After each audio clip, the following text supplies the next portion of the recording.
High সবাইকে, আমার আরও একটা মিনি ব্লগে তোমাদের স্বাগত।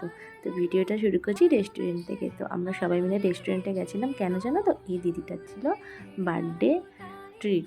তো অনেকটাই দেরি হয়ে গেছিলো, আর আমার ভিডিওটা এডিট করতে অনেকটাই লেট হয়ে গেছে। আর আমি তো প্রত্যেকটা সময় কারো জন্মদিনে গেলে আমি কেকটা আমি সাজাবো, কারণ ওই ভারটা আমি নিয়ে নিই। এদিকে দেখো, আমার কেক সাজানো হয়ে গেছে, কিন্তু বার্থডে গার্ল কখন কেক কাটবে জানি না, কারণ এরা ছবি ভিডিও তুলতে তুলতে প্রায় টাইমটা অনেকটাই লেট করে ফেলেছে। আর এই দাদাটাও ইউটিউব ভিডিও করে, তোমাদের আমি আমার জন্মদিনের সময় ভিডিওটা শেয়ার করেছিলাম। এখানে দেখো আমি বসে বসে খুবই বোরিং ফিল হচ্ছে।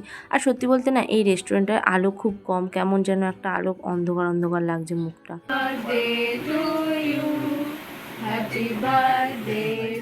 বলতে বলতে অবশেষে কেকটা কাটিং হলো। ঠিক আছে, আমি তো ভেবেছিলাম রাত 10টা বেজে যাবে, না না 10টা বাজেনি, তখন প্রায় 6:30 মতো বেজে গেছিলো। তো কেক কাটিং হলো, আর আমি তো দেখে দেখে একটা বড় দেখে পিস নিয়ে নিয়েছিলাম। ওখানটা সবাই ছবি তুলতে ব্যস্ত আর আমি এখানে কেক খেতে ব্যস্ত। আমার বোনকে দেখো কীভাবে মুখটা কালো লাগছে, এখানে সত্যি আলো খুব কম। আর এই শাড়িটা আমরা দিয়েছিলাম, আর সত্যি বলতে শাড়িটা গায়ে খুব মানিয়েছিল। দেখো, আমরা যাই ড্রেস পরি না কেন, আমাদের গায়ের সাথে মানানোরও একটা ব্যাপার থাকে মেয়েদের বিশেষ করে। তো সত্যি বলতে খুব মানিয়েছিল। আর এখানটায় আমাদের দেয়ালিদি, সবার দেয়ালিদি, তো সবাইকে সার্ভ করে দিচ্ছি। স্টার্টারে ছিল চিকেন 65 আর পনিরের কিছু একটা ডিশ ভুলে গেছি, আর এতদিন পর ভিডিওটা এডিট করছি তো প্রায় আমি ভুলেই বসেছি এখানটায়।